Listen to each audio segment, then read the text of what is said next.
there! Welcome to part 2 of our Petty segment. So in part 1 we looked at George Petty, the Petty Girl, and a little bit about pinup culture during the Second World War.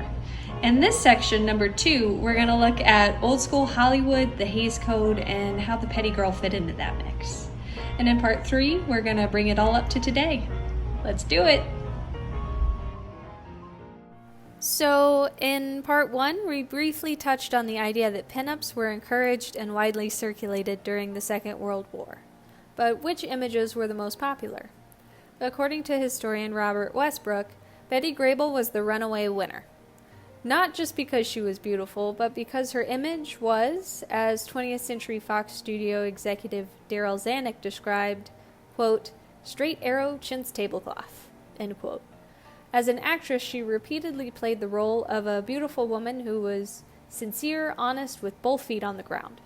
In short, Betty Grable was the girl next door. Perhaps she reminded you of your wife, your sister, or your mother. She was pretty and stable and white. Grable's appeal speaks to a larger split in American culture that goes back a very long way. A rift between moral women and immoral women.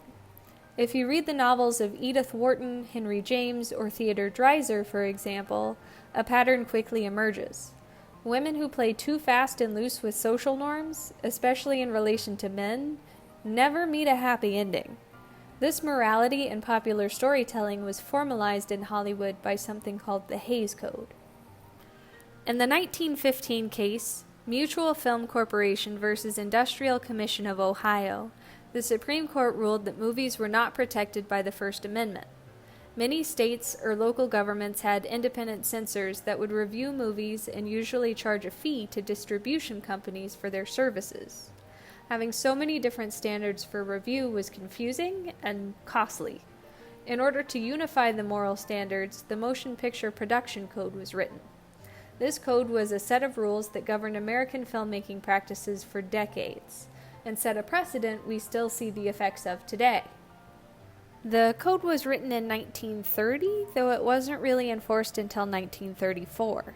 From 1928 to 1933, Hollywood, or pre-code Hollywood, so movies with sound but before the code was enforced, actually put out some pretty salacious movies.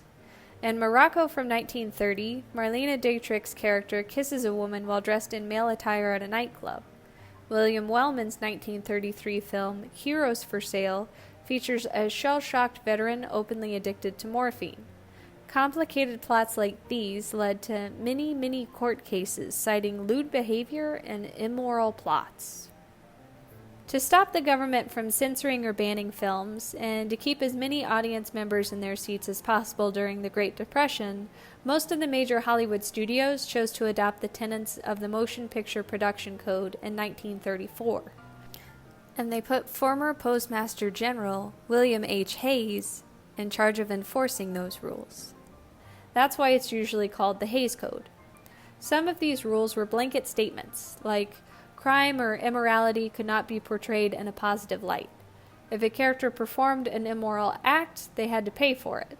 The code explicitly forbade the depiction of miscegenation or sexual relationships between white and black races, effectively reinforcing white as the default ideal in everything from casting to the way plots were written. There was no swearing, no obscenity, no nudity or drug use. Revenge could not be used as a plot driver. You could not depict physical violence, and, quote, the sanctity of the institution of marriage and home shall be upheld, end quote. This meant that roles for women, largely white women, were generally split into two camps. Either you could play the sexy temptress who could turn a man's head but never marry him, or you could play the wholesome type who would always triumph in the end and live happily ever after.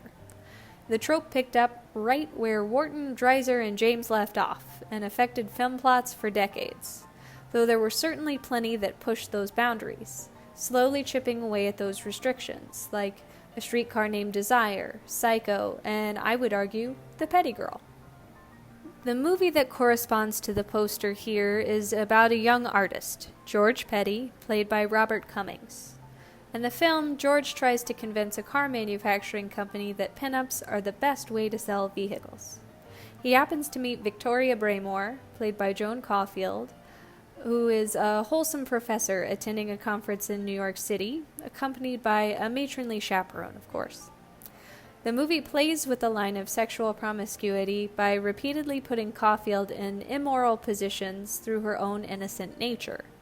This approach allowed the writers to show risque content but maintain their leading lady's integrity and give her a happy ending, which included her marriage to George and becoming the new advertising centerfold for that stubborn car manufacturing company. That cusp of acceptable promiscuity was a fine line, one that pinups and illustrated petty girls walked often. But how do we bring Joan Caulfield and her conversation up to today? We'll look at that next time.